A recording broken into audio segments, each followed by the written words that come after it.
Permanent ఎవరో ఒకళ్ళు చెప్పు నాకు.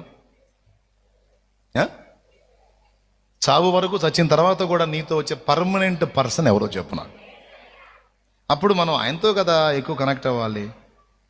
మనుషులతో కనెక్ట్ అయితే, మనుషులకు నువ్వు లోబడిపోతే, మనుషులకు బానిసవైతే, మనుషుల మీద నువ్వు డిపెండ్ అయితే నీ కర్మ భయంకరంగా గాలిద్ది. ఎట్లుండాలో తెలుసా? నిన్ను విడిచి, నిన్ను ఏడిపించి, నిన్ను దుఃఖపెట్టాలి అని నిన్ను ఒంటరిని చేసిన వాళ్ళు సిగ్గుపడే విధంగా నువ్వు నిలబడాలి. వెర్రిమొహమా, సవాలుగా నిలబడాలి. ఏడుపు ముఖం వేసుకొని, ఉసూరు ముఖం వేసుకొని అందరూ నన్ను ఒంటరిని చేశారని ఏడుపు కొట్టు పాటలు పాడటం కాదు. ఎవరున్నా లేకున్నా, ఏమైనా కాకున్నా నీతోనే